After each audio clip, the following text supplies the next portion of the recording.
vamos a recorrer otra parte del camino que nos conduce a la Atlántida, ya sea para encontrar que fue un mito o una realidad. La leyenda dice que fue una civilización que supo vivir tanto en la tierra como en el paraíso.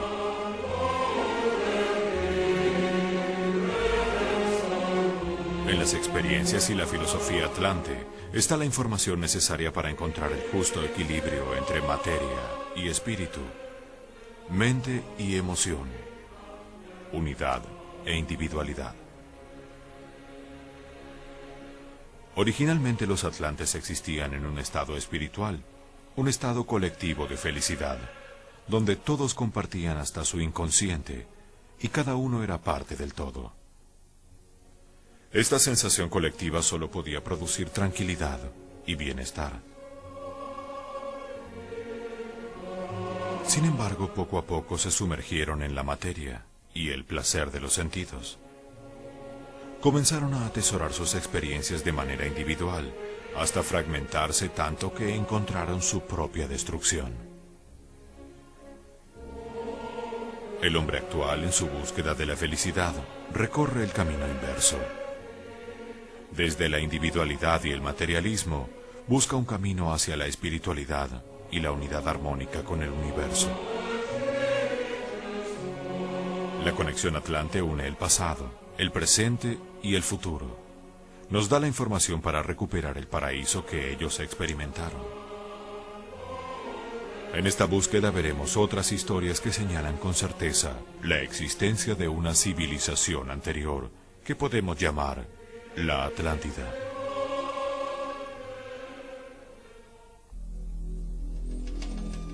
Hoy, gracias a la tecnología, el hombre ve cada vez más lejos. Los astrónomos nos muestran espacios sin límites en la vastedad del universo. Se asiste al nacimiento de estrellas a miles de kilómetros de la Tierra. Se fotografían galaxias y constelaciones en zonas sin tiempo ni espacio. Esto ha traído a esta máquina de la creación una perspectiva de otros mundos, sistemas planetarios y antiguas civilizaciones de leyenda, diferente a la que tenían los científicos y pensadores del siglo pasado.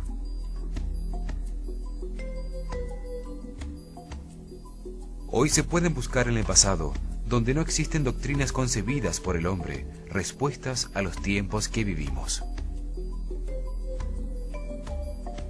Hay que permitir que la intuición tome el control. Ese sexto sentido maneja el 90% de la mente de una forma que aún no se conoce. La frontera entre la ciencia y la fantasía es muy borrosa. Por ejemplo, Heinrich Schliemann, en 1923, convirtió en realidad un mito cuando descubrió la legendaria Troya, a partir de indicios que encontró en la Ilíada de Homero, escrita hace 2500 años.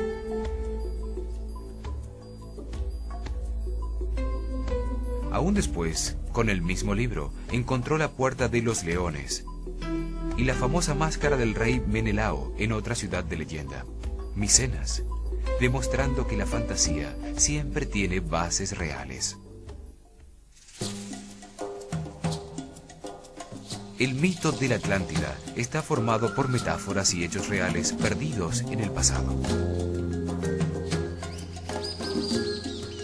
Platón describe a la Atlántida en dos diálogos, Timaeus y Critias. Critias cuenta una historia que escuchó su abuelo de Solón, un gobernante griego que visitó Egipto en el año 600 a.C. Allí un sacerdote egipcio consagrado a la diosa Neith de Sais, protectora de las ciencias, le mostró registros de antiguas civilizaciones desaparecidas. Afirmó que egipcios y griegos descendían de unos pocos sobrevivientes de un poderoso país, destruido 9000 años antes por un cataclismo. El diálogo de Platón sobre la Atlántida puede interpretarse de varias maneras, como el registro de un hecho real o como una historia fantástica. Si la historia fuera inventada, podría ser una alegoría de su propio tiempo, una parábola moral o un cuento mítico. A principios del siglo XX, cuando se descubrieron las placas tectónicas y la existencia en la mitad del océano Atlántico de montañas sumergidas con más de 4000 metros de altura, se afirmó que era una evidencia real de la existencia del continente perdido.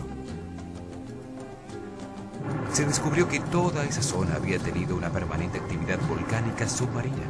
Sin embargo, hasta el momento, solo se han encontrado algunas ruinas misteriosas en Bimini. No ha aparecido una gran ciudad oculta entre el coral que pruebe, como en el caso de Troya o Micenas, que la Atlántida realmente existió. Se argumenta que es difícil encontrar pruebas tangibles, teniendo en cuenta que han pasado casi 13.000 años y un cataclismo global que borró cualquier rastro de civilizaciones anteriores. El calentamiento causado por el Sol derritió las capas de hielo que cubrían los continentes en la era glacial. Montañas de hielo cayeron al mar, provocando terremotos, erupciones volcánicas y un diluvio mundial que elevó el nivel del mar en 130 metros, haciendo desaparecer todo vestigio.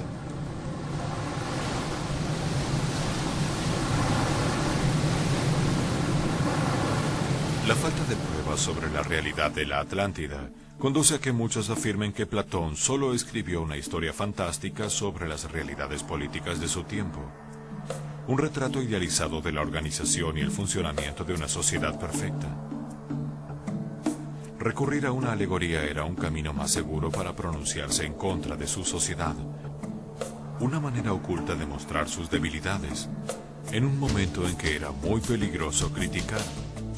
El hundimiento bajo el mar representaría la destrucción política, moral y filosófica que él temía. Una advertencia del camino que los atenienses habían tomado. Otra manera de entender la leyenda de Platón es como una ficción filosófica o una parábola que busca señalar verdades importantes sobre la naturaleza humana. Como ficción, muestra los beneficios de la cooperación entre los hombres, las ventajas de seguir las leyes establecidas y las penalidades que resultan de la codicia y de la ambición.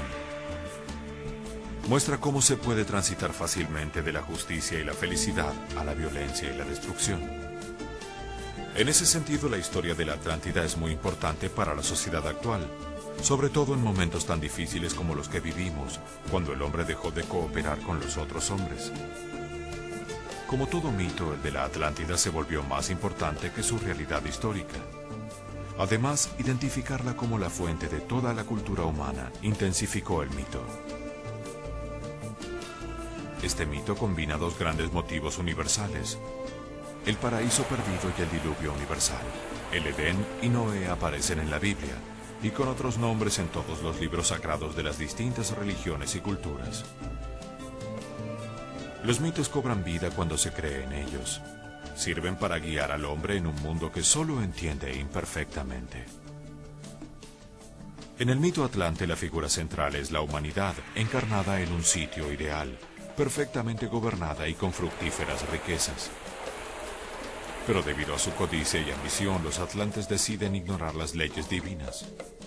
Zeus, el padre de los dioses, decide destruir al hombre sacudiendo la tierra con terremotos, erupciones volcánicas e inundaciones. La misma cólera destructiva siente Dios en la historia bíblica en la que Noé es el único sobreviviente.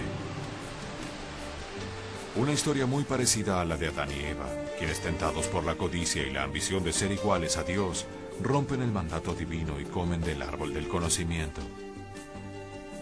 Esto produce su expulsión del paraíso. Para el hombre actual, perdido en el mundo que experimenta, el tema del paraíso perdido es una luz al final del túnel. La vida se convierte en un intento por recuperarlo, regresar al Edén, encontrar el camino a Zambala, localizar la Atlántida, el hogar, la fuente perdida. El hundimiento de la Atlántida también puede pensarse como un estado psicológico en el que el hombre, asediado por los terremotos de la pasión y las aguas que lo sumergen en la inconsciencia, pierde o retrasa su propósito evolutivo.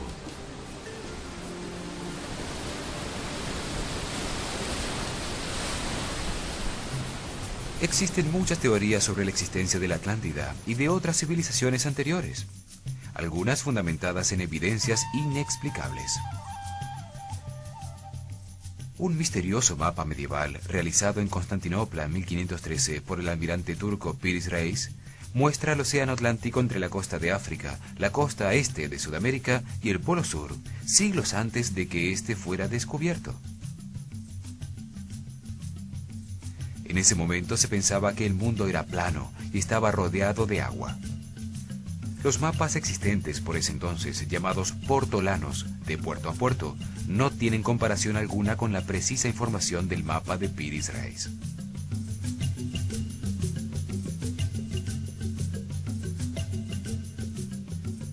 Ni siquiera mapas de 200 años más tarde, como este de De Witt, tienen una información parecida.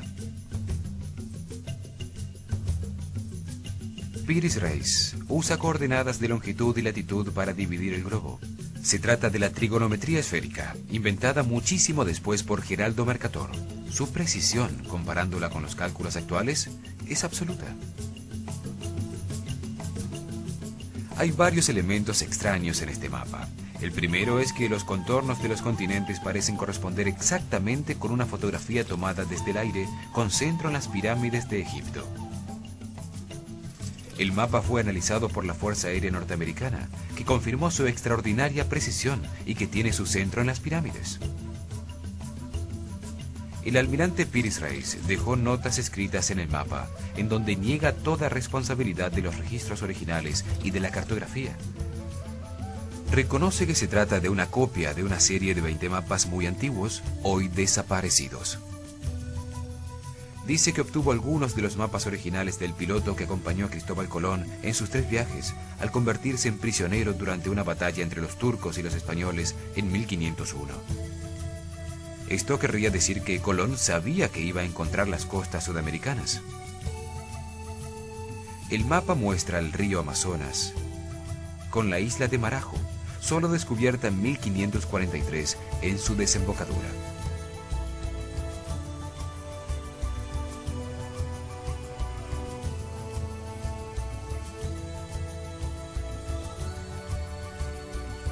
El mapa de Piri-Reis recopila antiquísima información extraordinariamente precisa, descubierta por seres que tuvieron un nivel de tecnología igual o superior al actual.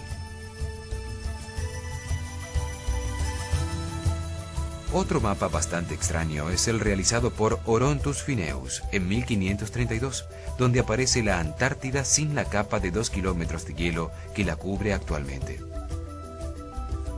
Lo extraño es que ese continente no fue explorado hasta 300 años después, en 1818.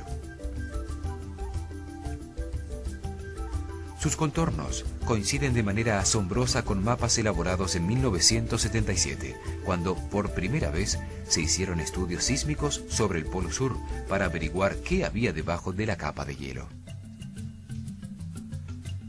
La evidencia geológica que conocemos nos dice que la Antártida sin hielo solo pudo haber existido en el periodo comprendido entre el año 13.000 y el 4.000 a.C., cuando no existía una civilización capaz de registrar las costas del Atlántico. ¿Cómo es posible que un mapa elaborado en 1513 incluya detalles de un continente que no se exploró hasta 1818? ¿Y por qué lo registra sin hielo, en unas condiciones que no pudo tener sino hace 12.000 años? Suele creerse que ciencia significa progreso permanente, y estas evidencias contradicen este supuesto. Significaría que la ciencia actual es un legado que proviene de una gran civilización desaparecida.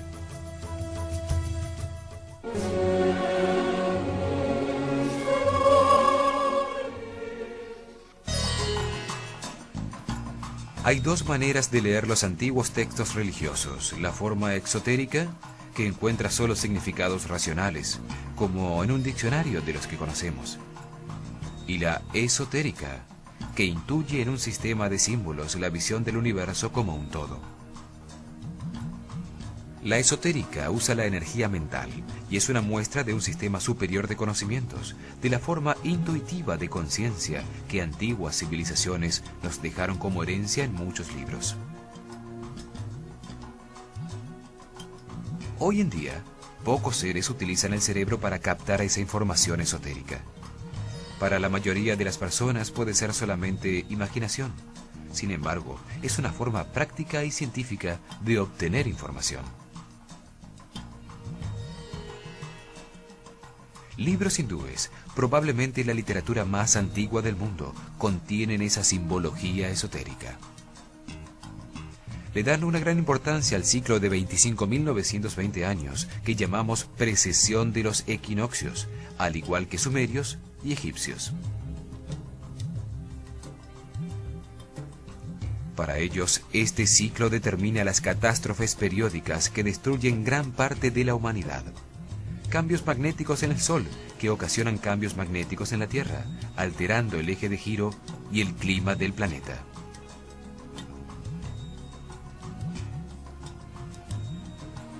Se cree que el diluvio universal sucedió en uno de estos cambios de ciclo, cuando los hielos de los polos cayeron al mar, ocasionando un gigantesco tsunami y un cataclismo global que destruyó la civilización existente en ese momento.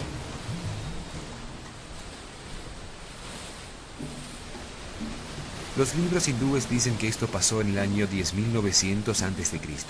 La fecha coincide con el fin de la época glacial y con el comienzo del nuevo tiempo llamado Sep-Tepi, en los calendarios egipcio y sumerio.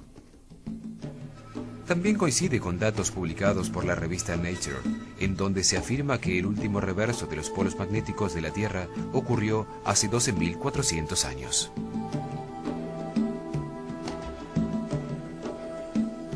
Los libros dicen que en ese momento el imperio hindú de Rama se encontraba en guerra con la madre de su civilización, un pueblo al que llaman los Asvins o gemelos, una figura que siempre representó a la Atlántida.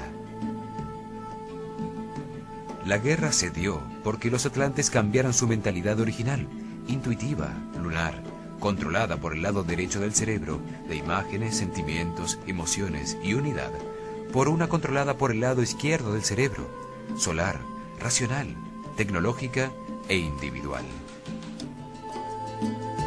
Esto provocó el enfrentamiento con los místicos e intuitivos hindúes. Afirman que los atlantes o Asvins venían de uno de los 7 continentes. El Sveta o Sakadvipa, una isla paradisíaca al este, blanca y pura, llamada Atala, que desapareció con el cataclismo y que en sánscrito quiere decir tierra sumergida. Mientras se encontraban en guerra, ambos pueblos fueron destruidos.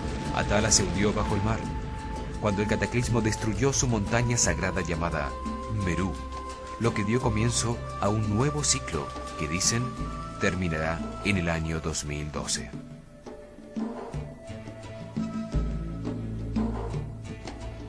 Para los hindúes el cambio de una era a otra es un momento alarmante.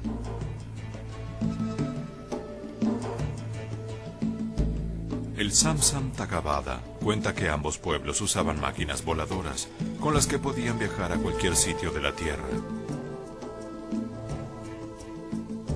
A las hindúes las llama vimanas y las describe como propulsadas por un líquido combustible amarilloso derivado del mercurio. A las de los atlantes las llama Vaiglisis. Tenían una tecnología antigravitatoria más avanzada con la que podían desplazarse con igual facilidad, tanto en el aire como bajo el agua. Tienen precisas descripciones de avanzadas tecnologías de vuelo, de misiles, rayos láser y hasta bombas atómicas. Describen modernas técnicas de combate aéreo, métodos para ahorrar el combustible y evitar tormentas variando la altitud, aterrizajes forzosos causados por el enemigo y daños ocasionados por choques con pájaros en vuelo. También habla de naves que volaban a través del firmamento por un arma que lanzaba rayos de luz que desintegraban todo lo que iluminaba.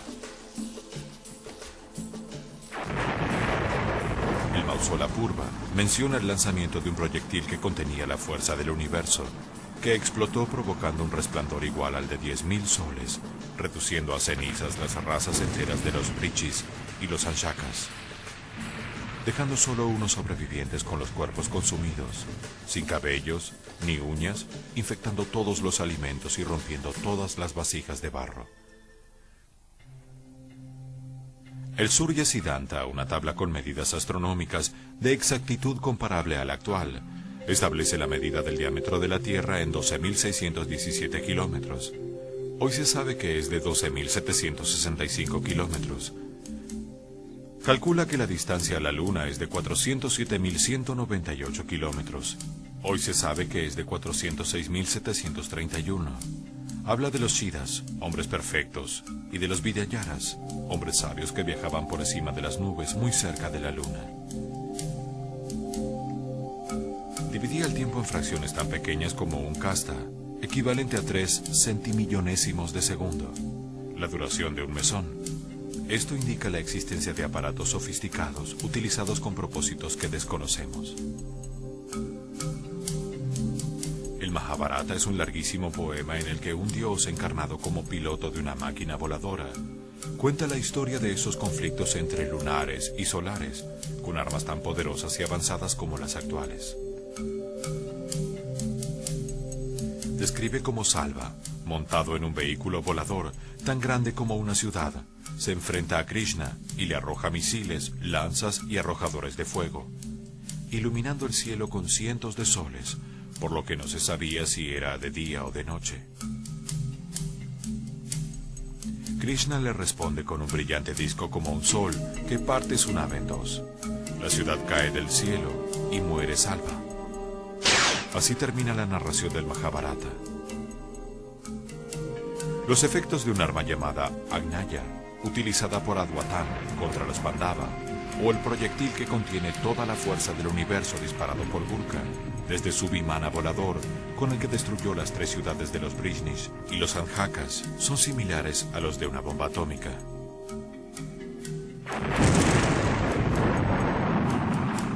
El Mahabharata dice que al explotar producían una incandescente columna de fuego, con un resplandor de 10.000 soles estremeciendo a la tierra y quemándola con el terrible y violento calor.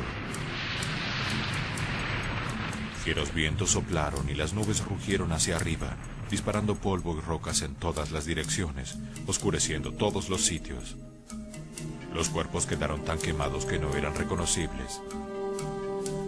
Los guerreros que lograron escapar se tiraron al agua para lavarse, pero el pelo y las uñas se les cayeron y toda la comida se envenenó.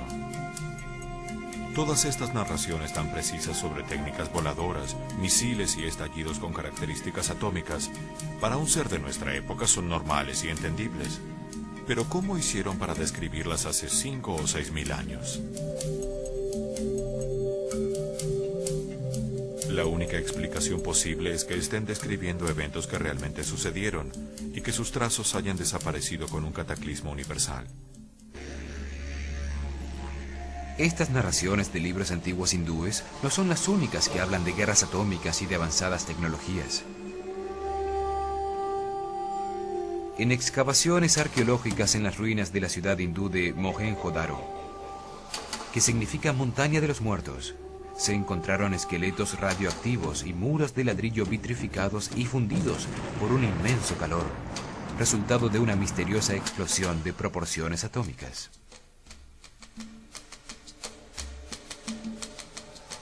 Los sumerios y egipcios narran la destrucción de ciudades en el Sinaí como Sodoma y Gomorra, también presentes en la Biblia.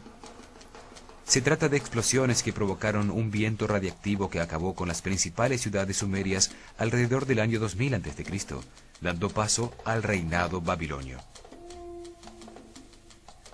Son tecnologías que solo fueron inventadas y probadas con la bomba atómica sobre Hiroshima en la Segunda Guerra Mundial. ¿De dónde salieron estos conocimientos o para qué utilizaron pilas eléctricas en la antigüedad? En excavaciones de un poblado cerca de Bagdad, Irak, el arqueólogo alemán Wilhelm Koenig encontró lo que dedujo eran unas baterías eléctricas construidas hace 6.000 años. Vasijas de cerámica con un cilindro de cobre en su interior, que a su vez contenía en su centro una varilla de una aleación de 60% plomo y 40% estaño, aislada por un tapón de asfalto. El laboratorio de General Electric estudió la batería y encontró que al llenarla con ácidos orgánicos como el jugo de uva, funcionaba perfectamente, produciendo una corriente eléctrica de 2 voltios. Colocando varias en serie, podía producirse el voltaje que se deseara. Tal vez esta fue la tecnología utilizada para iluminar los templos antiguos. Luciano, el satírico griego, describe que en Hierápolis, en el templo de Hera, su estatua de oro tenía una joya en la cabeza de la cual emanaba una gran luz, y el templo entero resplandecía como si estuviera iluminado por miles de velas.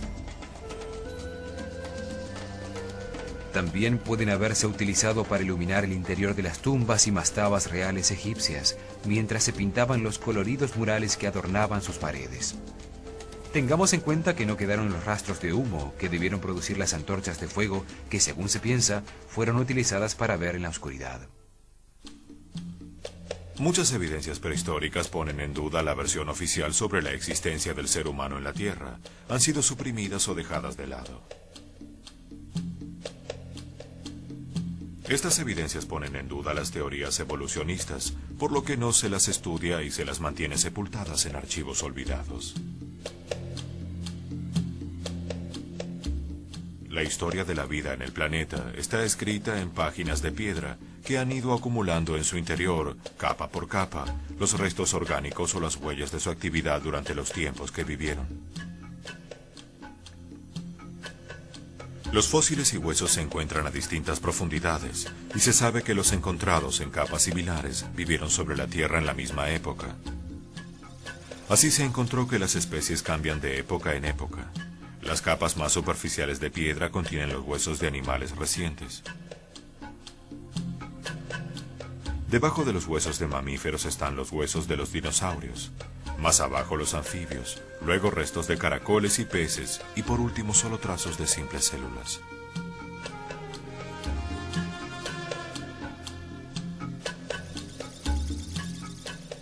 La existencia de primates parecidos al hombre, semejantes en su organización anatómica, esqueleto, sistema muscular y sus restos encontrados en las distintas capas geológicas, llevó a Charles Darwin en 1859 a desarrollar la teoría de la evolución de las especies.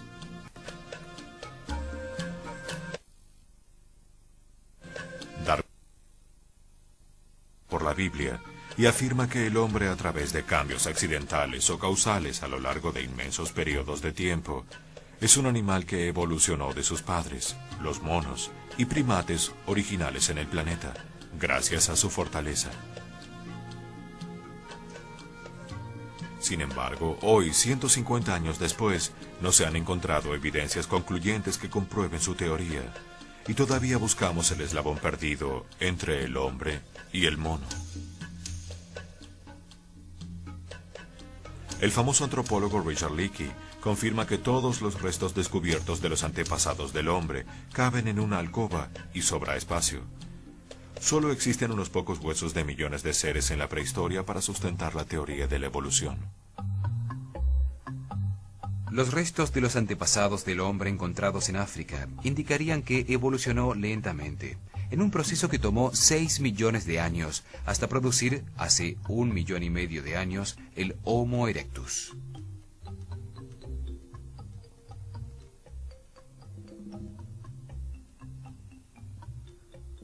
Con una capacidad craneana de 1000 centímetros cúbicos, camina erguido liberando sus manos, lo que le permite utilizar herramientas. Los ojos en el frente perfeccionan su sistema visual, permitiéndole calcular mejor las distancias y cazar mejor.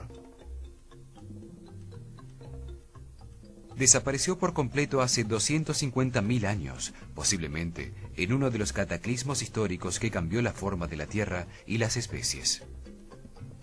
Sin embargo, se cree que en su proceso de desaparición dio paso al Homo sapiens, a pesar de que hasta ahora no aparece el eslabón perdido que una los dos procesos evolutivos en uno solo continuo. La teoría convencionalmente aceptada dice que hace 250.000 años apareció en África, extendiéndose por Europa hace 100.000 años, pasando luego a Asia hace 40.000 años, y llega a través del estrecho de Bering a América hace 30.000 años, y a Sudamérica hace 15.000 años. El Homo sapiens aparece súbitamente con 500 centímetros cúbicos más de capacidad craneana, lo que le permitió el desarrollo de la inteligencia. La facultad del habla y un cuerpo muy parecido al del hombre moderno en una macromutación que no coincide con los lineamientos lentos de la evolución.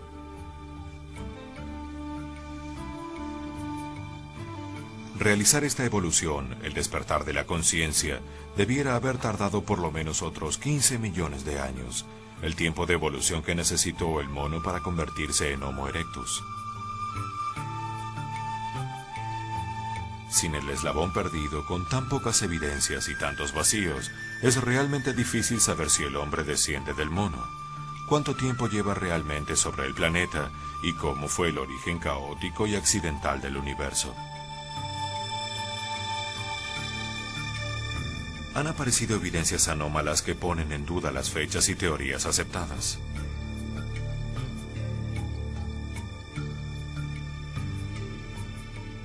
En Ottosodal, Western Transvaal, Sudáfrica, se encontraron cientos de bolas metálicas fabricadas con un metal azulado increíblemente resistente, algunas con 3 hendiduras paralelas que ni siquiera se raya al tratar de perforarlo con brocas de acero. Se encontraron en la profundidad de una mina de diamante dentro de un material de mineral suave llamado pirifilita, que se formó por sedimentos hace unos 3 billones de años.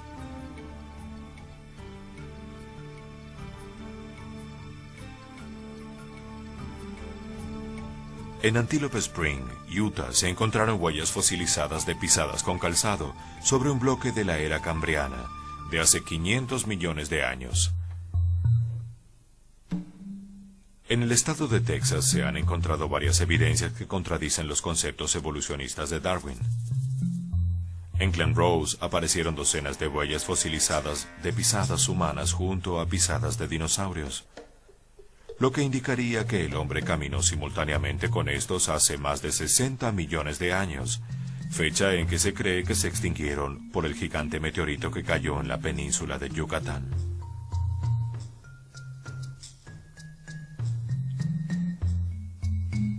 Las mismas huellas de humanos junto a las de los dinosaurios se encontraron un poco más lejos, al lado del río Biloxi, donde también se descubrió un martillo elaborado mediante una aleación metálica bastante extraña, con su mango carbonizado por una altísima presión y temperatura.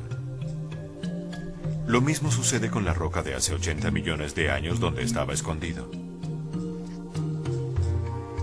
En la profundidad de una mina en Table Mountain, California, dentro de una formación rocosa de hace 5 millones de años, se encontraron varios objetos de piedra, incluyendo un mortero y una calavera. Esto indicaría la existencia de hombres inteligentes que usaban herramientas hace millones de años, y la posibilidad de una civilización anterior a la actual. Son evidencias físicas reales de la existencia del hombre desde muchísimo tiempo antes de lo que Darwin asegura. Existe un arte inexplicable, misterioso, dejado atrás en cuevas, cerámicas, esculturas y bajorrelieves, que nos muestra indicios de avanzadas civilizaciones anteriores al diluvio, con conocimientos y tecnologías misteriosas.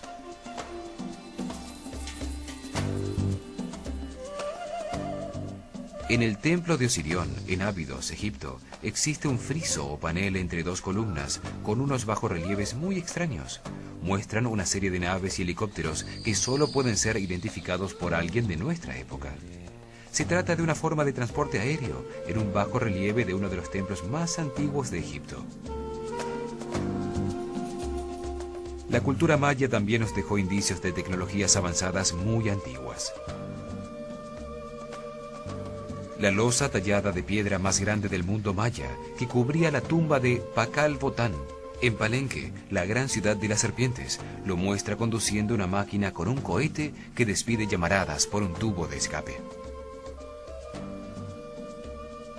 En su borde tiene los jeroglíficos correspondientes al Sol, la Luna y la estrella polar, lo que muestra el alcance de la nave.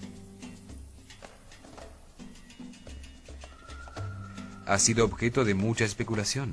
Se sabe que George Lucas decidió que se utilizaran sus medidas y forma para las naves de la persecución entre el bosque en la película Star Wars.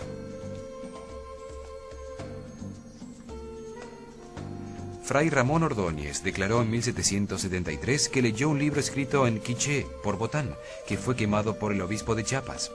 Dijo que en el libro afirmaba ser un ciudadano de Balumchivim, un sitio desaparecido en el centro del Océano Atlántico. Muy cerca, en Costa Rica, sobre el delta del río Diquis, se encontraron más de 1000 esferas en piedra volcánica de distintos tamaños, perfectamente pulidas. Algunas pesan varias toneladas y se encuentran a cientos de kilómetros de la cantera donde pudieron haber sido hechas, colocadas en formaciones triangulares. ¿Cuál fue su propósito? ¿Cómo fueron llevadas hasta allí? En los alrededores del Ica, Perú, se encontró una misteriosa y antiquísima serie de piedras con dibujos en bajo relieve, todas en el mismo estilo.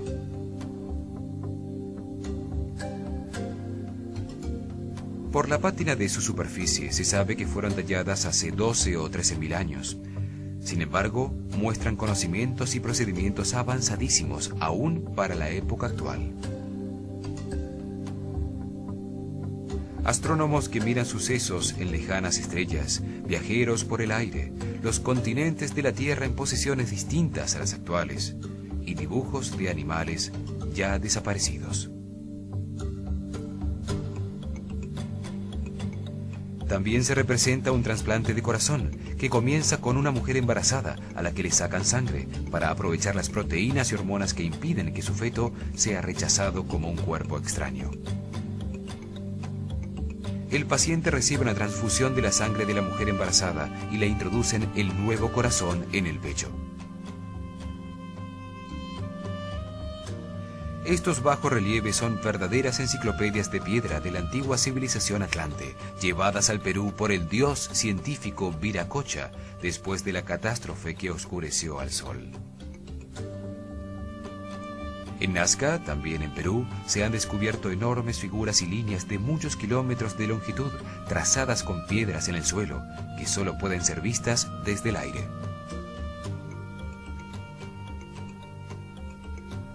Otro extraño descubrimiento es el de las gigantescas piedras de Ollantaytambo, Machu Picchu y Sacsayhuamán, cortadas con múltiples ángulos para encajar perfectamente las unas con las otras, después de haber sido trasladadas por cientos de kilómetros. Frescos rupestres pintados hace 9.000 años, que se encontraron en una cueva en Tassili, en el Sahara, muestran seres con escafandra. Otro fresco descubierto en Kimberley, Australia, muestra seres sin boca y también con escafandra, además de sandalias, en un sitio donde los indígenas andan descalzos.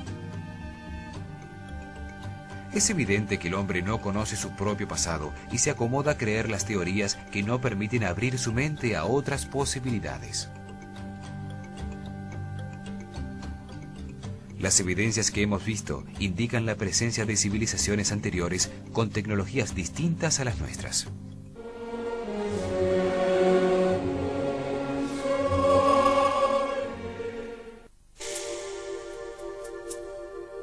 Los sacerdotes atlantes enseñaban 7 leyes que recogían el comportamiento del universo.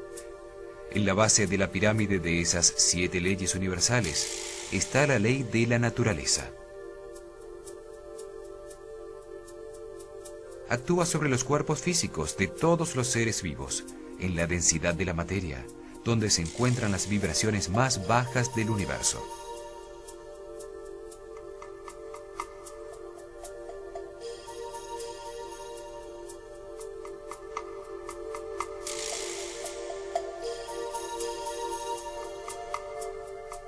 Organiza los átomos en moléculas, las moléculas en proteínas, las proteínas en células, las células en tejidos, los tejidos en órganos y los órganos se estructuran para dar forma al cuerpo, manifestando la perfección de la naturaleza en la diversidad de los cuerpos vivos.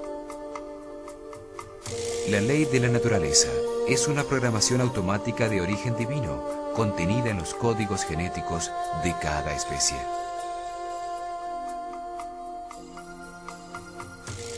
Organiza los distintos cuerpos, determina durante cuánto tiempo son útiles, sus funciones y los mecanismos para su reproducción, mantenimiento y protección. Forma un gigantesco organismo viviente que se llama el universo. Cada ser tiene su propio nivel de conciencia, experimentado en un cuerpo material.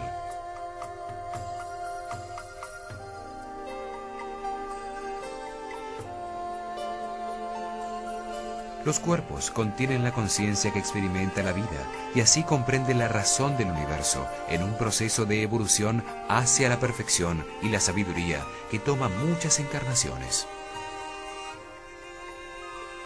Transmitida por herencia en los códigos genéticos de cada especie, existe una programación automática llamada instinto que no necesita de la conciencia del ser para existir. Su función principal es generar, mantener y defender la vida, controlando todos los procesos vitales. La reacción automática del instinto es simple y binaria, diseñada para no permitir la duda de posiciones intermedias. Sí, no, huyo, ataco, acción, reacción, me gusta, no me gusta. Para generar la vida en cada cuerpo, la naturaleza utiliza la atracción automática que lo impulsa a buscar y conseguir en su especie la pareja para procrear. Si la atracción es mutua, indica que existe compatibilidad para generar vida. Esta ley se manifiesta en la atracción sexual que se siente al reconocer la pareja potencial.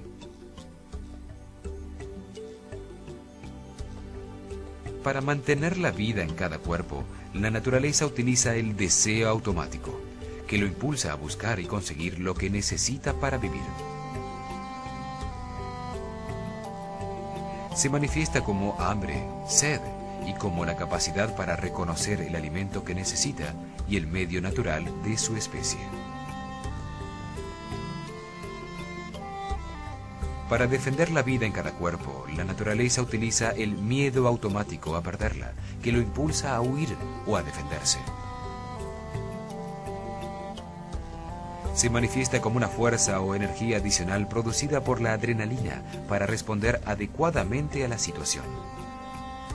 En cada cuerpo organizado por la ley de la naturaleza se encarna una conciencia que evoluciona en un proceso de aprendizaje sucesivo que se llama vida.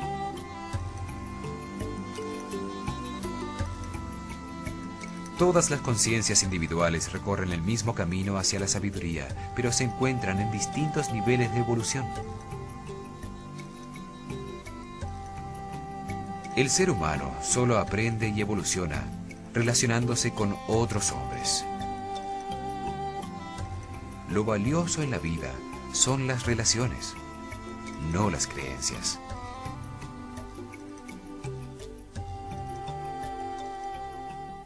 Con la ley de la naturaleza, el Creador diseña la diversidad del universo para que la conciencia evolucione. Diferentes razas, en distintos lugares y climas, expuestas a diferentes situaciones y culturas, permiten el contraste de la diversidad.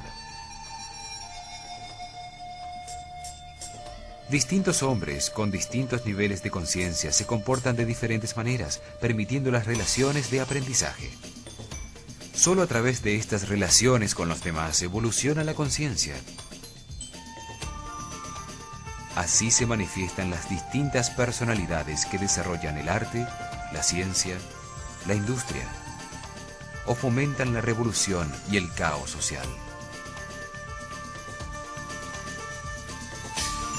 Los instintos organizan las respuestas automáticas de los cuerpos que albergan estas conciencias para que funcionen perfectamente. Cuando un ser vivo viola la ley de la naturaleza, siente dolor o enfermedad. Esta violación es permitida por una de las leyes jerárquicamente superiores con algún propósito de evolución. Se genera dolor o un proceso de destrucción que disminuye la fuerza vital en el organismo y la calidad de vida que se experimenta. En los primeros niveles de evolución se desarrollan personalidades primarias para vivir procesos que desarrollen la conciencia. Sus reacciones en esos niveles son casi totalmente instintivas y agresivas.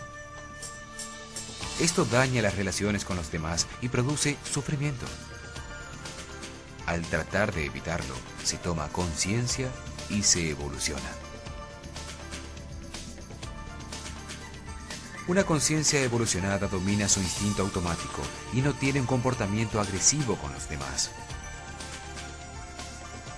Así comienza a actuar desde la ley de armonía, la ley inmediatamente superior a la de la naturaleza. El propósito de la vida es enseñarnos lo que no sabemos a través de las experiencias en el cuerpo físico. Vivimos para aprender, para graduarnos en sabiduría universal. Hemos visto evidencias contrarias a la historia convencional que nos permiten aceptar la existencia de una civilización anterior a la actual, que desapareció dejando muy pocos rastros con el cataclismo universal. En nuestro próximo programa veremos cuándo desapareció la Atlántida, de acuerdo a información registrada por muchos pueblos de la Tierra. Veremos distintas teorías sobre su posible ubicación, hasta llegar al sitio donde más posibilidades tiene de haber existido, y por supuesto continuaremos profundizando en las 7 leyes universales. Acompáñenos.